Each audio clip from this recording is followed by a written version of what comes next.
Welcome, everybody. Hello, hello. Thanks for signing on a little bit early. If you can, go ahead and write in the chat where you're coming from, where you're zooming in from.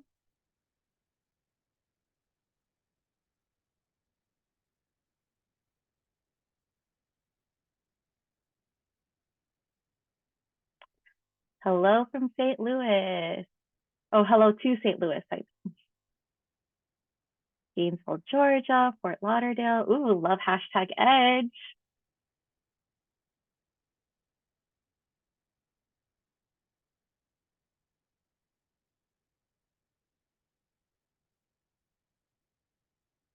Hello. Hi from Detroit.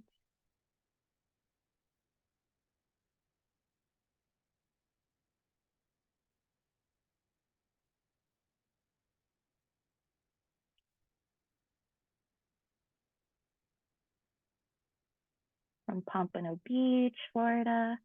Hi, everybody. Hollywood, Florida. Love that, Lucas.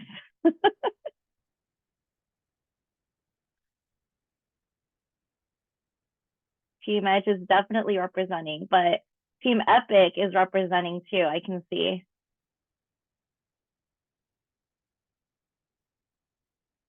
All right, we got Milwaukee. Oh, that's great to hear. What is warming up in Detroit feel like in Michigan? What is that? I'm in San Diego, so I don't know.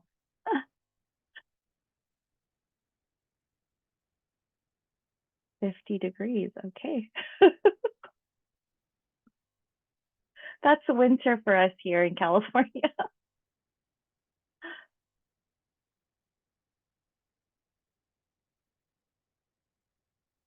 Oh, that is amazing, Erica. Snowflakes and a rainbow. I can't imagine. Wow. Hi, Texas.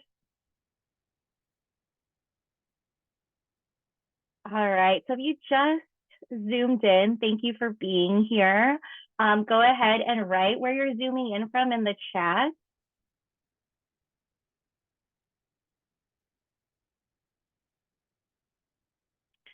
All right, and we're going to go ahead and get started. Hi, everybody. I'm Chelsea Gutierrez. I'm one of the curriculum specialists for the National Council for History Education, and I'm joined by my colleague, Rob Good. During the webinar today, please place any questions that you have in the Q&A, and we will try our best to get to them during the last portion of our hour together. Feel free to use the chat to stay actively engaged by sharing reactions, resources, and participating when asked. We're fortunate to be joined today by Molly DePippo, the Manager of Professional Learning for the New York Historical Society. She will be helping us to explore the contributions and challenges women face leading up to and during the American Revolution. Using resources from Women and the American Story, or WAMS for short, the New York Historical Society's free online curriculum guide, we will learn how to integrate these significant yet often overlooked stories into our classroom practice. Thanks so much, Chelsea. Thank you for that introduction, and thank you so much to everyone for being here this evening. I'm so excited to be here with you all to talk about how women were active participants in the events leading up to and during the American Revolution. And as Chelsea mentioned, I'm going to try to keep this pretty interactive and ask for responses in the chat box so we can engage with each other this evening. So I'm just curious, how many of you are familiar with the New York Historical Society? You can just write yes if you are in the chat. Or maybe some of you are not familiar, and that's fine too. Oh, hi, Erica. Okay, so some people, yes. Some people not as much. That's totally fine. If you're not as familiar with us, we are a museum and library located in New York City. We're actually right by Central Park in Manhattan, and we are actually New York's first museum. We opened in 1804, so not too long after the history that we'll be discussing tonight. And Despite our name, we do not just cover the history of New York City and New York State. We cover the history of all of the United States through our collections, exhibitions, and education programs. So I hope if you do come to the city, you'll come visit us. We love having teachers stop by, but also know that we have many, many free resources available on our website that you can access at any time. I also wanted to share our group norms for the session tonight. If everyone can just take a moment to read these norms, just some things to keep in mind as we learn together during the session. So you can take a moment to read those on your own.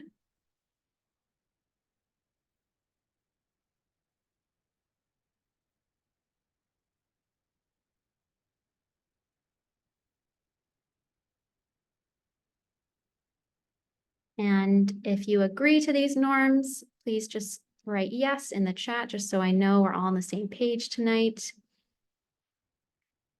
Awesome. So I'm seeing all those come in, which is great.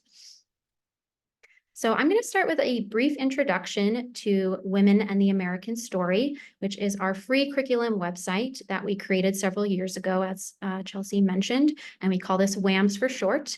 You can find this at wams.nyhistory.org. And we basically created this site in 2019 to address statistics like the one you see on the screen. Only 13% of historical figures in textbooks are women. And so WAMS was created to provide educators like yourselves with accessible classroom resources to center the perspectives and stories of women throughout American history.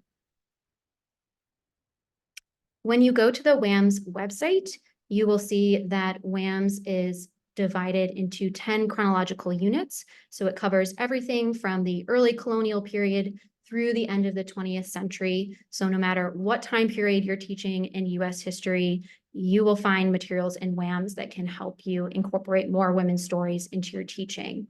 And today we'll be focusing on this unit here, settler colonialism and the revolution. But there are many, many other units you can explore on your own afterwards. And when you go to the WAMS website, you will not see fully scripted lesson plans. Instead, what you will find is in each unit is a collection of resources and life stories. So resources are the stuff of history, right? Maps, images, documents, primary sources, artifacts. And our life stories are brief biographies of women, some of whom you probably have heard of, some of whom you're probably not very familiar with, but all of these women highlight important themes or topics in a given era.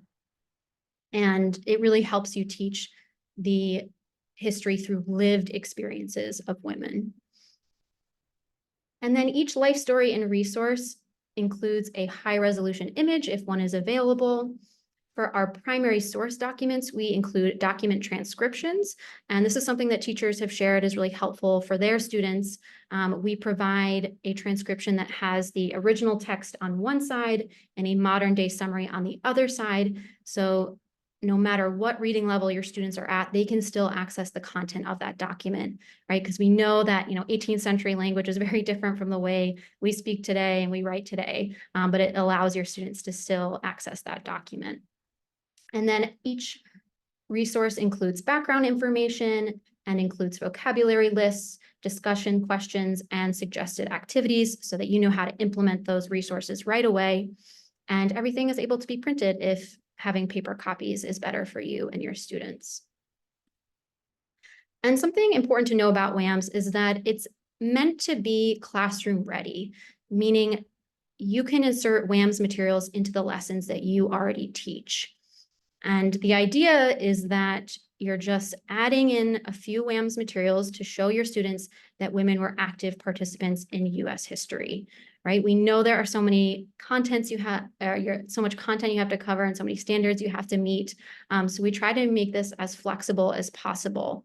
So for example, if you're teaching a lesson on westward expansion, you can add this resource from WAMS that is a journal excerpt written by a woman who traveled west in a covered wagon, right? You can make the same points that this journey was very difficult, but you're hearing from a woman's perspective. If you're teaching about Black Americans' experiences during Reconstruction, we have this image in WAMS that is a a Black woman and her family doing laundry, and that can help you talk about the limited economic opportunities that many Black Americans faced after the Civil War. So again, WAMS is really here to supplement the work that you're already doing. So now moving towards our discussion today, I'd like us to consider these questions on the screen. How present are women or women's experiences in your pre-revolutionary and American Revolution lessons? Where and how do women come up when you teach this time period? So take a moment just to reflect on that, and then you can share your responses in the chat. Just kind of want to see where everybody's at.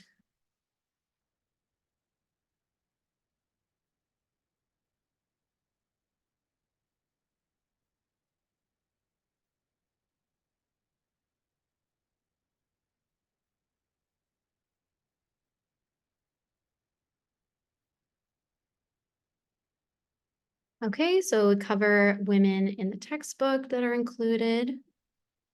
Okay, so we hear about Betsy Ross. Okay, so unfortunately for some people, women are underrepresented in the current curriculum.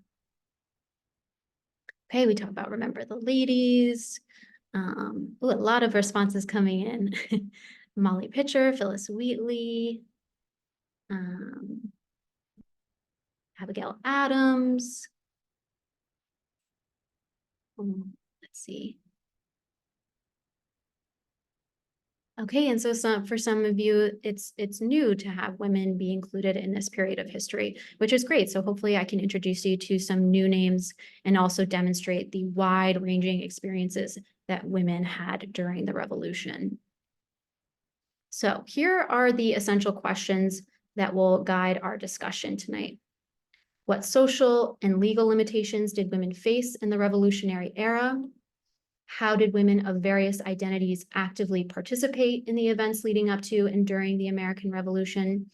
And why is it important to consider women's narratives and perspectives when learning this history? So before we talk about women's roles leading up to and during the Revolution, I just want to do a quick refresher on what led to the conflict and also what was the legal status of women at this time. So starting with the causes of the American Revolution, I'll mention a few. One is the 7 Years' War, and this was a larger conflict between the British and the French that included the French and Indian War in North America. And although the British won the 7 Years' War, it left the British with a lot of debts, which led them to tax North American colonists to help pay those debts off. As the British increased taxes in the colonies, colonists were furious that they were paying without having any say or voice in Parliament, which led to this famous phrase, right? No taxation without representation. And as tensions between the British and colonists grew, so did the violence, including the Boston Massacre that led to the deaths of 5 Bostonians and further enraged the colonists. Many colonists who were angered by British trade policies joined protests, including boycotts and things like the Boston Tea Party. This was their way of publicizing their grievances and fighting against what they felt were unjust policies. Now, in response to the Boston Tea Party, the British passed the Intolerable Acts, which were a series of laws meant to punish the colony of Massachusetts for their active protest. The British closed Boston Harbor, took over the local elected Massachusetts government, allowed British officials to be tried in England or other colonies, and forced colonists to pay for British troops to live in buildings in their communities. And these acts were meant to be a warning to the other colonies, but what it really did was galvanize them and unite them as colonists. Now, something that isn't as talked about as much as the previous causes is that many colonists wanted to expand westward and increase their land holdings. The British did not want them to do this and actively fought to prevent colonists from acquiring new land. So again, the colonists saw this as an abuse of power. So taken all together, these events led to increasing resentment towards the British that would eventually explode into armed conflict. Now that we have that background, what was the legal status of women during these tumultuous times? In order to understand this, we're going to read a document that was written in the 1760s. And just for context, this was written by a man named Sir William Blackstone, a British judge and scholar who collected and published English common laws. So he did not actually create this law, but he was the first to put it in writing. And many English common laws were imported to the American colonies. So I am going to read this document out loud and just ask you all to kind of follow along with me on your own. By marriage, the husband and wife are one person in law. That is, the very being or legal existence of the woman is suspended during the marriage, or at least is incorporated and consolidated into that of the husband, under whose wing, protection, and cover she performs everything, and is under the protection and influence of her husband, her baron or lord, and her condition during her marriage is called her coverture. Upon this principle of a union of person in husband and wife depend almost all the legal rights, duties, and disabilities that either of them acquire by the marriage. Even the disabilities which the wife lies under are for the most part intended for her protection and benefit. So great a favorite is the female sex of the laws of England. So let's break this down a little bit. What is this document saying?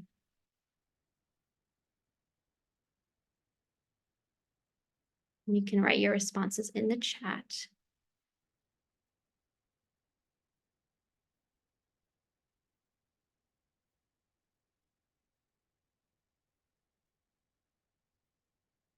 Okay, like the woman is property of her husband.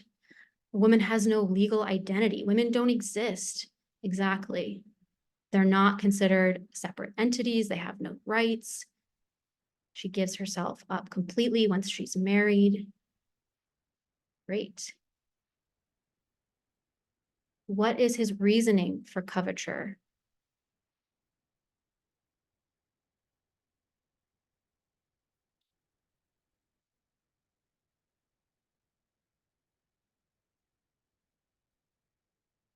For her own protection and benefit, right? It's for their own good that men get to control the decision making and have political opinions for both of them. Right? Supposedly to take care of her. Absolutely.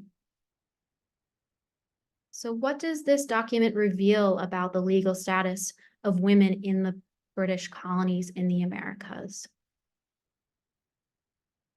Women were not considered to be intelligent and capable of doing the same as men.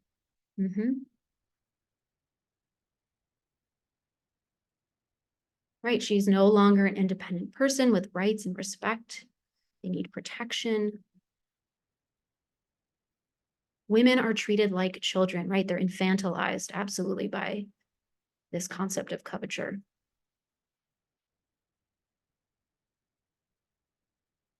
And they have no legal identity. Right, they're not treated as individuals or citizens with their own legal rights, but as these delicate dependents who need men to make decisions for them. A gilded cage. Yeah, absolutely. That's a great phrase to describe it. Thank you so much for everybody for sharing all of these in the chat. So women were bound by the concept of coverture, but this does not mean that women didn't act. Despite all of these limitations, women played critical roles in every part of the American Revolution. So we're going to examine one example of how women participated in the events leading up to the war. And this event is called the Edenton Tea Party. So in order to explore this document, I am going to put a Padlet link in the chat in just a moment. You're going to open the Padlet link and then read the document linked in the first column. If you just click on the image in the Padlet, it'll take you right to the document and then answer the 2 questions that are in Padlet. So I'm going to put the link in there right now. And actually, I'm going to take a moment just to share my screen, just so you can all see what the Padlet looks like. And I'll just give a quick refresh if it has been a while since you've used Padlet. So let me move over. All right, so you should be seeing the Padlet now. It looks like this. Again, if you just click on the image here, it'll take you right to the document in WAMS. So you're going to scroll down and read the document here. You can just read the transcription, and then the background information is below, so you can read that as well. And then you're going to go back to the Padlet and answer these two questions. How does this document change our understanding of women's roles in the unrest leading up to the war? And how might you use this resource with your students? What would you modify? So we are going to take about 7 minutes to read and respond in Padlet. And if you just need a refresher on how to add your response, you just click the little plus button here. You don't have to write a subject. You can just say, it changes it, ... and then hit publish when you're ready. And you can do that the same for here. So I'm going to go back to my PowerPoint and have you all work on that for a few minutes.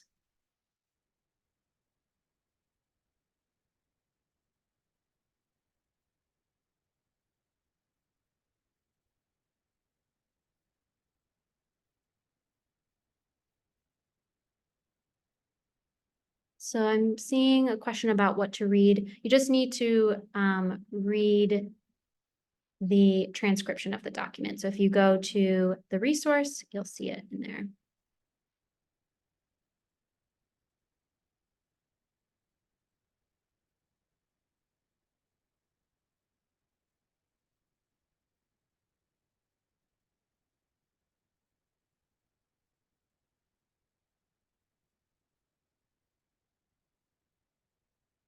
And there's the Padlet link if you all need it again.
All right, I'm going to give everybody about 1 more minute to finish reading and responding in Padlet, and then we'll come back as a group.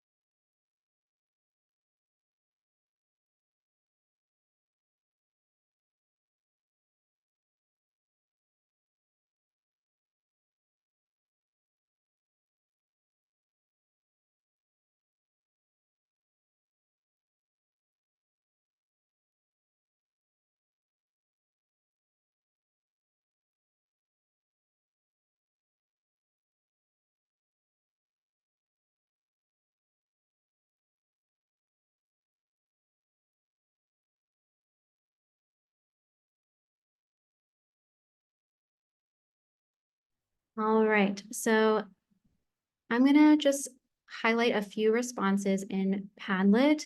I'm seeing a lot of ideas about how women rally together in spite of these restrictions that we talked about earlier, that they were ready to show their support and shows the strength and resilience of women, how women use their voice, but also they made mention that it was in an alliance with the men.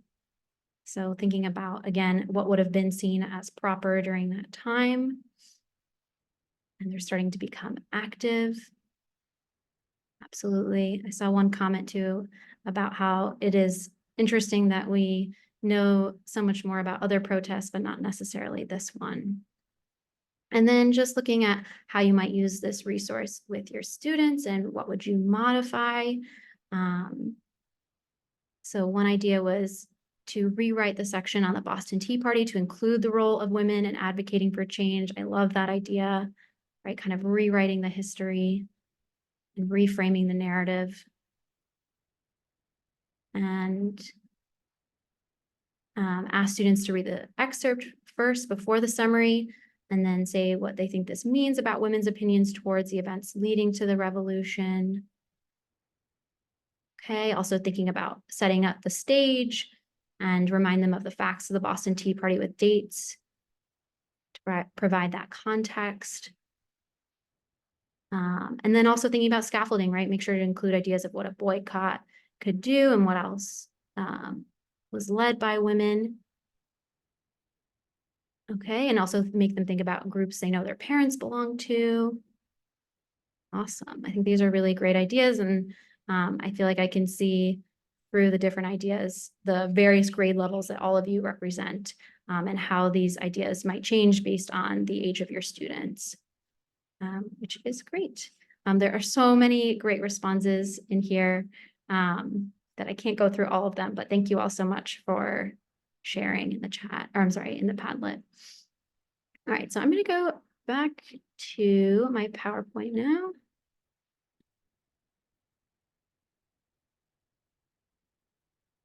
And I just want to show you how people reacted to the Edenton Tea Party by looking at a political cartoon that was published after the event. So just take a moment to look at this image on your own first.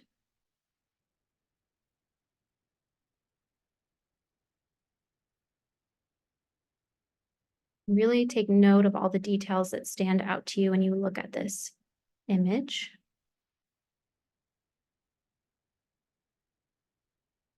So how are the women in this image depicted? You can share your responses in the chat.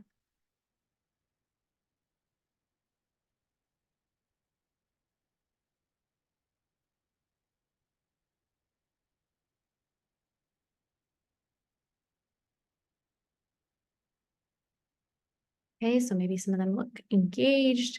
It's not very flattering. They look busy. Okay, they had seats at the table. Okay, they're in the center. They're involved. Not the best angle, yes. What other details do we notice? right? They're ignoring their womanly duties, right? We see the child on the floor being bothered by this dog, suggesting that they were neglecting their duties as mothers. Some of their features look exaggerated. There's a variety of roles.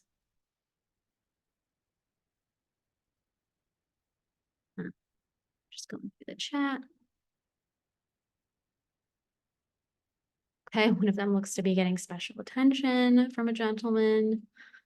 Right, so kind of saying that it is showing the maybe how they're not fulfilling their duties as a wife. It's kind of mocking them. And they're shown as not very honorable or immoral. Absolutely. Not shown in a good light. Exactly. So what does this cartoon reveal about attitudes towards women who publicly shared their public opinions?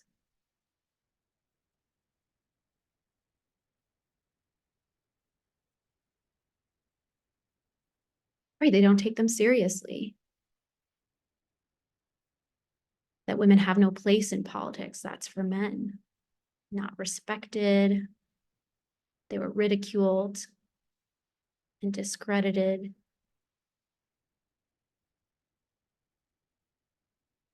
And they're looked down upon. Yeah.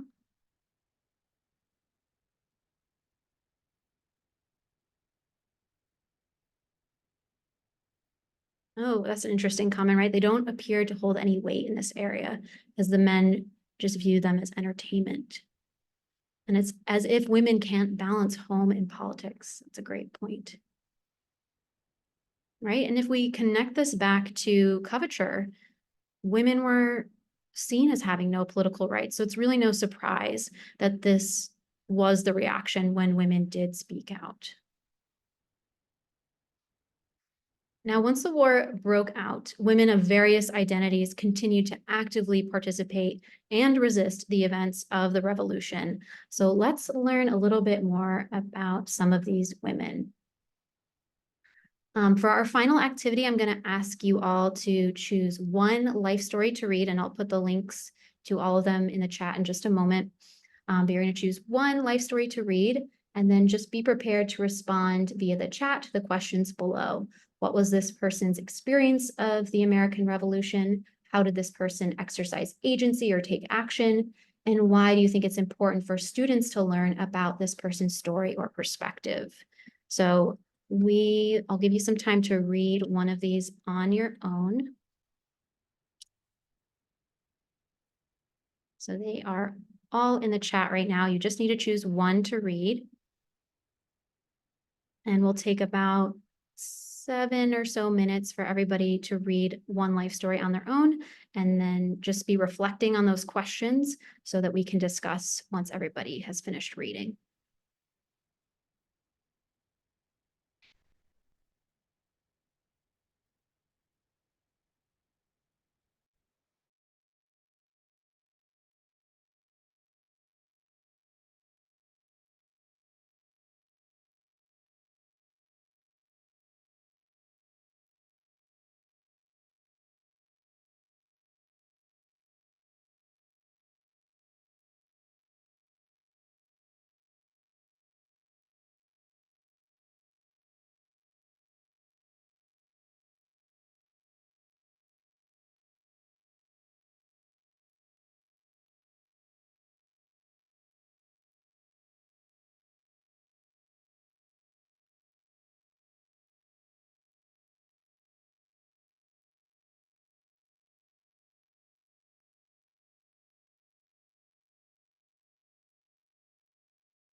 All right, I'm going to give everybody about 2 more minutes to finish reading and reflecting on those questions, and then I'll do a share out after that.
All right, so I see some people are starting to share in the chat.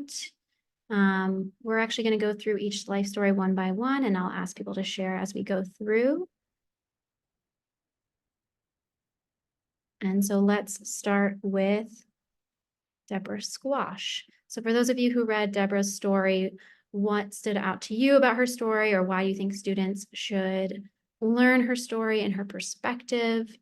I'm seeing, I'm just going to look through the chat to see what people have to say about Deborah. And again, we'll go through each one by one. So you can share as we look at the individual story. Okay, so I'm seeing Jessica says it's important to learn about her as the only other African-American person that we study by name in this era, or the only person that we learn is Crispus Attucks. And it also tells them about Lord Dunmore's proclamation. So for those of you who didn't read Deborah Squash's story, she emancipated herself from George and Martha Washington after Dunmore's proclamation was published. Dunmore's proclamation was announced by Lord Dunmore, who was a British official. He was the governor of Virginia. And basically, the proclamation said any enslaved person who fled their patriot enslaver and joined British forces would be granted their freedom. And so Deborah Squash was one of many people who took this opportunity to seek her freedom.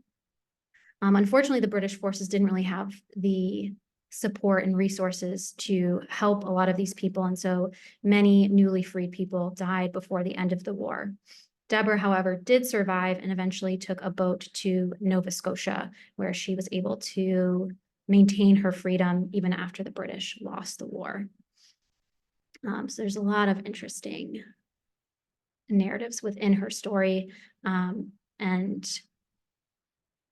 I'm seeing some people saying that it gives you a new perspective on not only her story, but also Washington's as well. All right, so now we are going to go to Nanyehi Nancy Ward, and I'm going to look through the chat to see what people are saying about Nanyehi's story.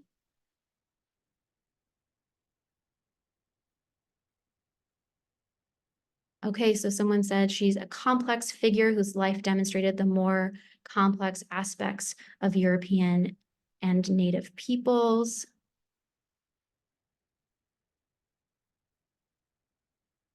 She was a leader in her community, and women in the Cherokee Nation have always had a higher place. Okay. She led warriors to a victory that expanded Cherokee territory. She was a powerful and very versatile woman who knew the importance of maintaining the peace and finding a balance that included diplomacy. Okay, her story shows that leadership requires a lot of gray areas. That's a great comment. For those of you who didn't read Nyanyehi's story, she rose to power in the Cherokee Nation and advocated for peace between the Cherokee and white settlers as white settlers were encroaching upon Cherokee territory before, during, and after the revolution. And this was very complicated in her community because some people were advocating for armed resistance while she was advocating for coexistence. Which makes her a bit of a controversial figure for some in the Cherokee community. But nevertheless, she had a lot of influence in her community. And that was very shocking to Americans who were used to women not having any place in public life in their society. And just checking the chat, a lot of great comments about Nyanyehi's story. Right, some have thought of her as a traitor. That is very true. So it shows how our figures in history can be very layered and complex. All right, so now let's take a look at Margaret Corbin's story. If people want to share about Margaret, something that they learned about her or why you think students should understand her story. Okay, I like this, giving a very great summary of Margaret's story from Ryan, ending with amazing and selfless woman. It's important for students to know because she was the first to be awarded by Congress with a lifelong pension due to her services. Students rarely hear about women being recognized during this time. Yeah. And she was a fearless woman.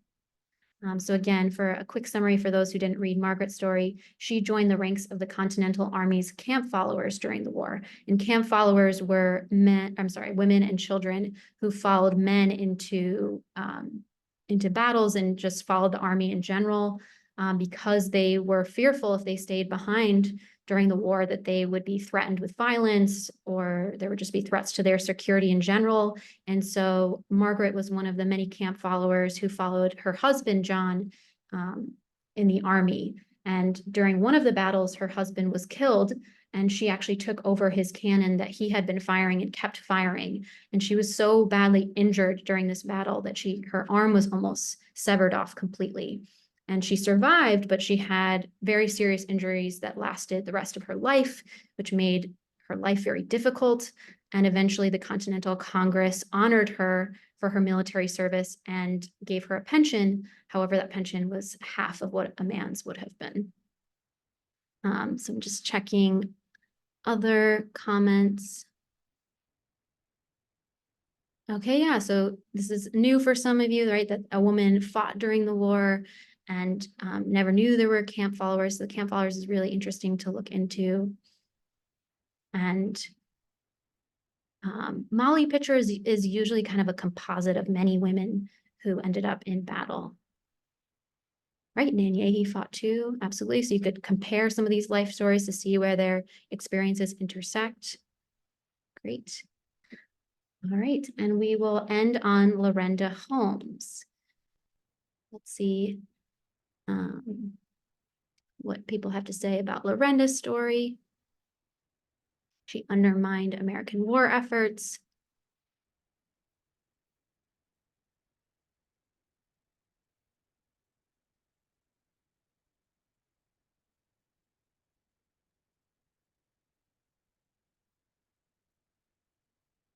Okay, this is interesting, right? She was good or bad, depending on perspective. She was a strong British loyalist, but American traitor. She was a courier, so she carried letters and information to the British Army. And even after she was hurt and shamed, she continued her purpose and wrote about her acts to the British to get money for her home and other losses, including slavery, which is how we are aware of her story. And yes, they say she might have played up some of the story to gain more sympathy, which is true. We'll never fully know the full extent of her story. But it still gives us that perspective of knowing the war from a loyalist perspective, because something that I think is underplayed about the American Revolution is that it was almost like a civil war, right? There within families, some people had patriot sympathies and some people had loyalist sympathies. And so people were very divided amongst each other, and friends and families were really torn apart by this. But it does give us that loyalist perspective, somebody who grew up in the colonies but was sympathetic to the British and actively, in this case, fought to help them win, which obviously didn't work out, which is why she ended up back in England petitioning them to get more money, and describing her wartime experiences. And as someone mentioned, might have played up some of her story to gain sympathy. Right? She tried to use her status as a woman to her advantage, right? She didn't think they would be harsh on her. So maybe taking that presumed innocence that women were given at the time to then also be a spy.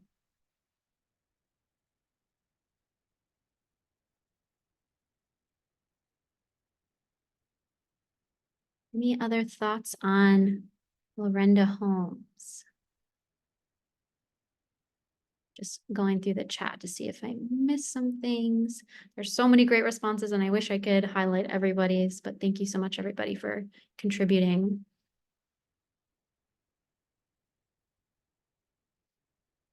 All right, so I think that's it for now. So this brings us back to our essential questions, and I want to focus on that last one. Why is it important to consider women's narratives and perspectives when learning about the history of the American Revolution? So I'd love for everyone just to reflect on that for just a moment and share your responses in the chat to that last question.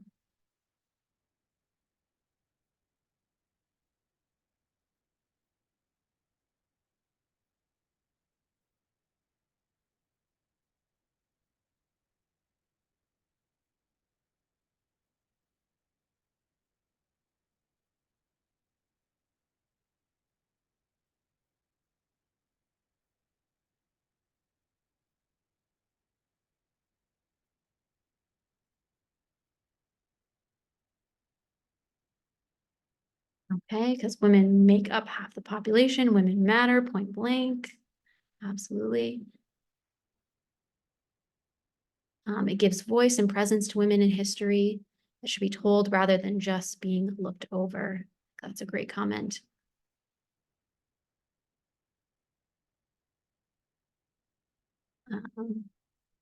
If we want to fully understand history, then we must hear from all who were involved.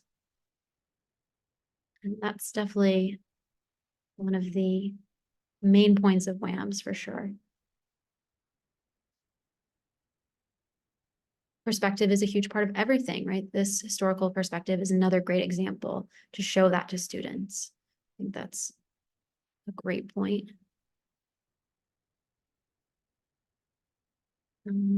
Just keep looking through all these great responses. Right, then the American Revolution becomes truly reflective of the larger society and not just a narrow narrative of white men. Gives us a fuller scope of the events of that time. And these experiences offer a broader and more informed understanding of the revolution that allows us to better relate to those in the past, right? Yeah, we want all of our students to see themselves reflected in the history that they're learning. Thank you all so much. These are wonderful reflections. So I want to just remind everyone that everything you saw today can be found at whams.nyhistory.org. And at this point, I think I'm going to turn it back over to Chelsea to lead us through the Q&A if there are any questions. Thank you so much, Molly. All right, so there's no questions yet in the Q&A, but I did find some through Padlet and some that did come in the chat. Was the Edenton Tea Party comprised of women from all social classes? So as far as I know, no, because they all gathered at the home of somebody from a higher socioeconomic background. So one would assume that in that time where class was very important, that it probably would have been just from the upper classes. Next question, were there positive reactions to women speaking out at the time? Not that I'm aware of. There were not a lot of negative reactions. If you read the background information in the Edenton Tea Party resource, you probably saw that many people reported on this event, but it wasn't necessarily in a positive light.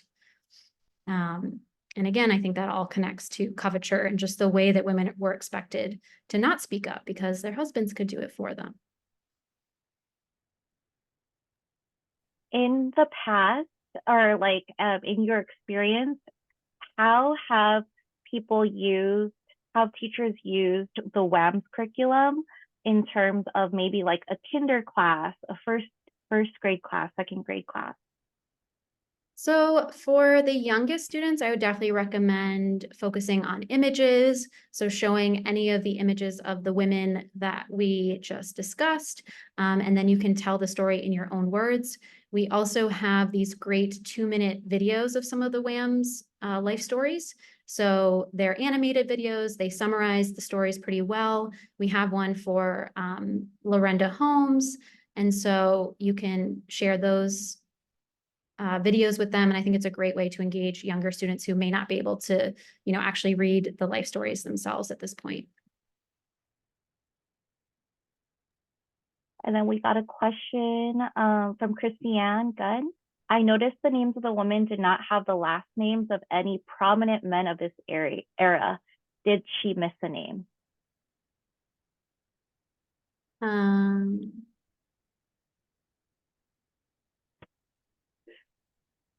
So for the life stories, I would guess yes. okay. So yeah, I mean, one of the things we try to accomplish in WAMS is that the history of everyday women matters too. And so we try to include some women who are more familiar. In our next unit, we include the life story of Dolly Madison, and try to give a new perspective on her story. But we also try to teach students about the history of, quote unquote, ordinary women and have them know a little bit more about what regular people's daily lives were. I hope that helps a little bit of just kind of our approach where we try to include some names that you will be more familiar with and your students will be, but we also want to introduce students to new people as well.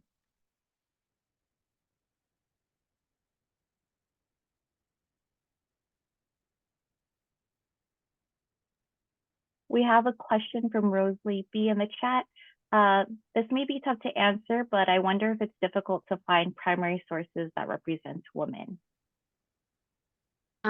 So I think that's an interesting question. I think it probably would depend on what time period we're talking about. Maybe 50 years ago would have been a little harder. I think now with like the digital humanities and just being able to digitize so many archives, it is a little bit easier to find primary sources that represent women. Hopefully WAMS will be a great place for all of you to go, because we just looked at a tiny, tiny fraction of what's available on the website, but we have literally hundreds of other primary sources and life stories of women from other eras. So you can hopefully find some new primary sources there.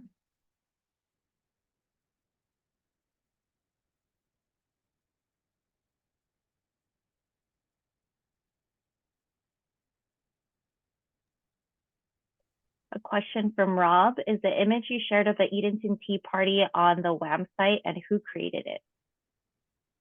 Yes, so when you guys all clicked on the image that brought you to the primary source document, that is on the website, and I'm going to try to find the link again just so I can put that in there. But basically what it is, let me find that link just so I can put that in the chat.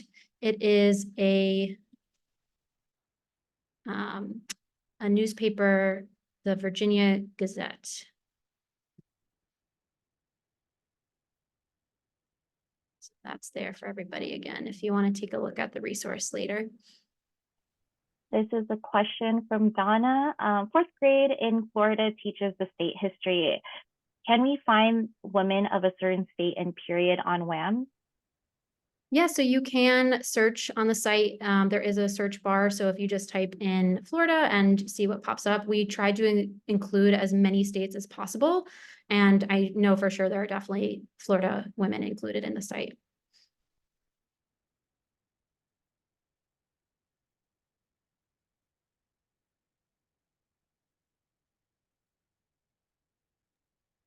All right, well, if we have no more questions, I just wanted to give a big thanks again to Molly for joining us today and sharing the wealth of knowledge that is Women and the American Story. I hope that we all use this resource in our classrooms.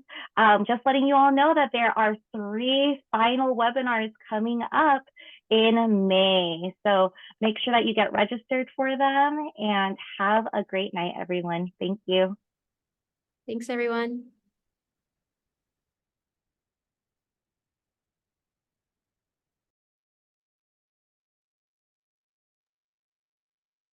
Have a good night. Feel free to log out.